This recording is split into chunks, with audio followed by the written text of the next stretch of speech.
الحمدللہ رب العالمین والصلاة والسلام علی سید المرسلین اما بعد فاعوذ باللہ من الشیطان الرجیم بسم اللہ الرحمن الرحیم۔ الحمدللہ آج 12واں رمضان المبارک ہمارے سروں پر سایہ فگن ہے اور اپنی رحمت اور برکت لٹا رہا ہے۔ آج ہم قرآن کریم کی فضیلت کے بارے میں پڑھیں گے۔ قرآن پاک میں اللہ نے ارشاد فرمایا سورہ علق میں اقرأ بسم ربک الذی خلق، پڑھو اپنے رب کے نام سے جس نے پیدا کیا۔ جب حضور نبی اکرم صلی اللہ علیہ وسلم کی حیات طیبہ کے 40 سال پورے ہو گئے تو ماہ ربیع الاول میں آثار نبوت کا ظہور خوابوں کی صورت میں شروع ہو گیا۔ رات کو آپ جو خواب دیکھتے دن کو ہو بہو وہی سامنے آ جاتا۔ کچھ عرصہ یہ سلسلہ جاری رہا، پھر حضور نبی کریم صلی اللہ علیہ وسلم کے دل میں خلوت کا شوق پیدا ہوا تو مکے سے چند میل کے مسافت پر ایک غار ہے جسے غار ہیرا کہتے ہیں، جس کا راستہ بڑا کٹھن اور دشوار ہے۔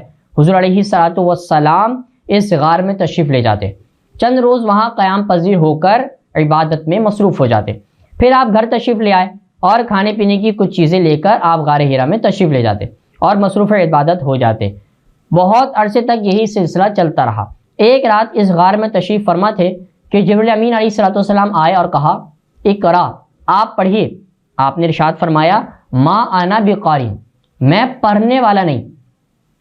جبریل علیہ السلام نے آپ کو سینے سے لگا کر خوب زور سے بھینچا اور کہا اقرا، پڑھیے۔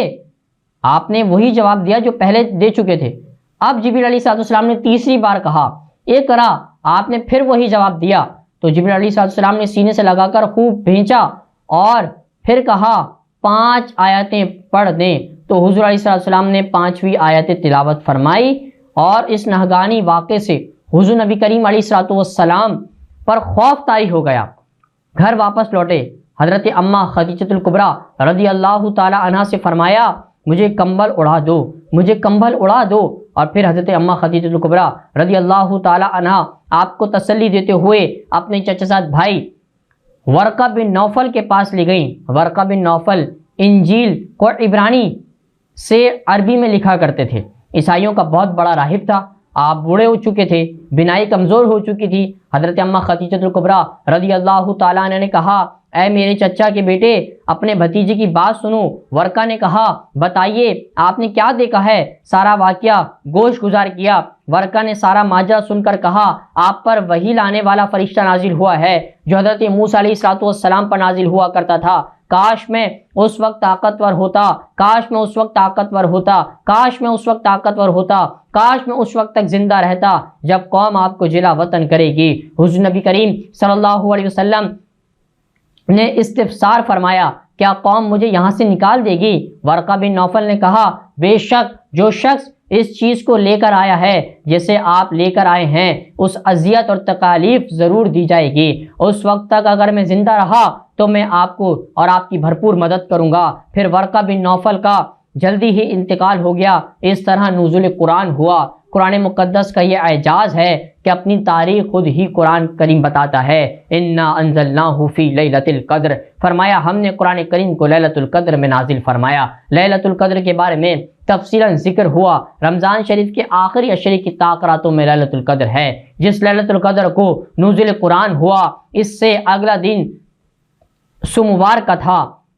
حضرت ابو قتادہ رضی اللہ تعالیٰ عنہ بارگاہ نبوت میں عرض کرے یا رسول اللہ صلی اللہ علیہ وسلم آپ سوموار کا روزہ کیوں رکھتے ہیں؟ تو حضور سرور کائنات صلی اللہ علیہ وسلم نے ارشاد فرمایا، مسلم شریف کی حدیث ہے، میں پیر کو پیدا ہوا اور پیر ہی کو مجھ پر قرآن کریم نازل کیا گیا۔ تو معلوم ہوا کہ جب قرآن پاک لوح محفوظ سے آسمان اول پر نازل ہوا تو وہ رات لیلۃ القدر کی رات تھی، وہ رات پیر کی رات تھی۔ پھر آیت آیت بتدریج چند آیات یا پوری صورت حسب ضرورت، کبھی حرا میں تو کبھی مکے میں تو کبھی مدینے میں، کبھی صحرا میں تو کبھی گھر میں، کبھی غزوہ میں تو کبھی مدینہ طیبہ میں، وقتاً فوقتاً تقریباً 23 سال کے عرصے میں قرآن پاک نازل ہوا۔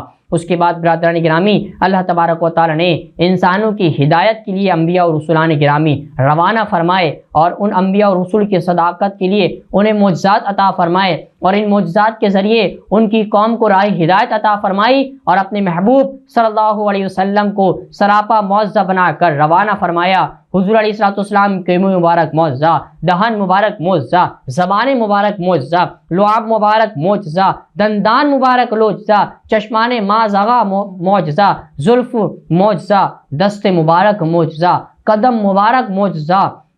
حضور علیہ الصلوۃ والسلام زندہ ہیں، قرآن پاک زندہ ہے اور زندہ معجزہ ہے۔ حضور علیہ الصلوۃ والسلام ہر دور کے حاکم ہیں، قرآن پاک ہر دور کا زندہ معجزہ ہے۔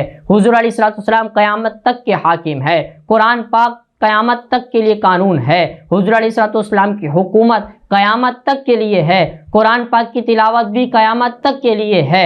حضور علیہ الصلوۃ والسلام کا فرمان حدیث ہے، اللہ تعالیٰ کا فرمان قرآن ہے، قرآن اللہ تعالیٰ کی کتاب ہے، قرآن اللہ تعالیٰ کا کلام ہے۔ اور ہمیں دعا ہے کہ اللہ تبارک و تعالیٰ ہمیں قرآن کریم کی تلاوت ضرور اس کی بنیاد پر کرنے کی توفیق عطا فرمائے۔ وما علینا الا البلاغ المبین۔